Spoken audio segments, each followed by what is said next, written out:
da Caparica, em Almada, e vai contar-nos tudo aquilo que aconteceu. Bom dia, Luís.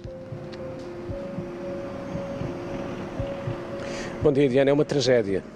O pai sai de casa de manhã para vir trabalhar, é professor na Faculdade de Ciências e Tecnologia, no Monte da Caparica, em Almada. Estamos a falar de um homem com uma reputação profissional imaculada, de grande gabarito académico. A mãe da menina é médica, estamos a falar de uma família de classe média alta. Tem mais 3 filhos, todos mais velhos, obviamente. Esta era a mais nova, de 10 meses.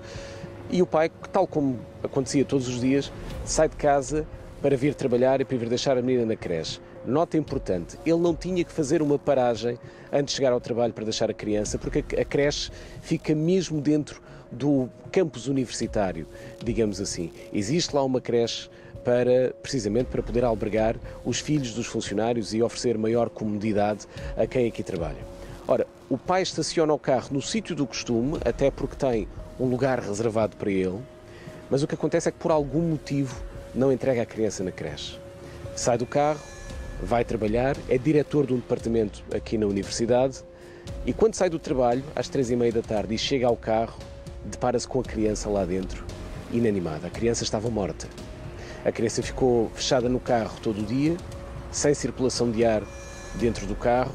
As temperaturas ontem no exterior estavam a 25, 26, 27 graus na hora de maior calor e o que é certo é que a criança estava morta, inanimada, já não havia qualquer hipótese a salvar, aliás, o óbito foi declarado aqui no local.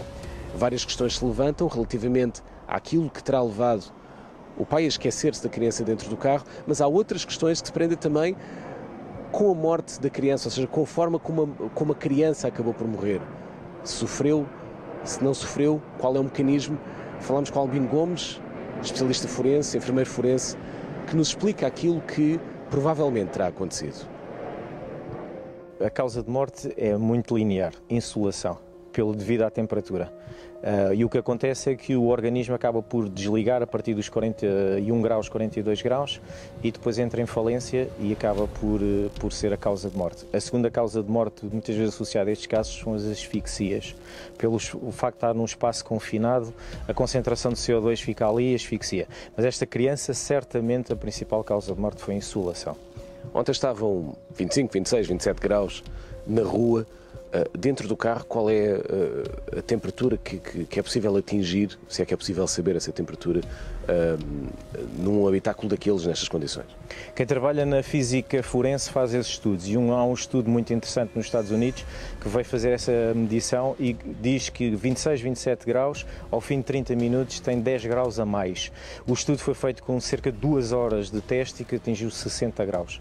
O que se prevê que ao longo de 7 horas não manteve os 60 graus, mas terá sido temperaturas muito próximas dos 60 graus. Portanto, a criança desliga aos 40, 41 graus e o carro atinge uma temperatura de 60 graus. Não havia hipótese de sobrevivência? Não havia qualquer hipótese de sobrevivência, a não ser que se tivesse conseguido em tempo útil socorrer a criança. Ainda assim, provavelmente, ficaria com sequelas importantíssimas. Mas o tempo de exposição, mais de 41, 42 graus, a taxa de mortalidade é de 100%. Isto é uma morte dolorosa? Não, não por este sentido, porque quando se atinge estes 42 graus, a pessoa, neste caso o bebê, fica inconsciente, porque a tolerância dos bebés é completamente diferente do adulto, e a partir daí o processo o processo agónico que leva à morte, a criança já não está consciente e não sente. Admitindo que a temperatura no interior do carro chegou aos 60 graus e talvez tenha chegado aos 60 graus durante algum tempo, ou durante bastante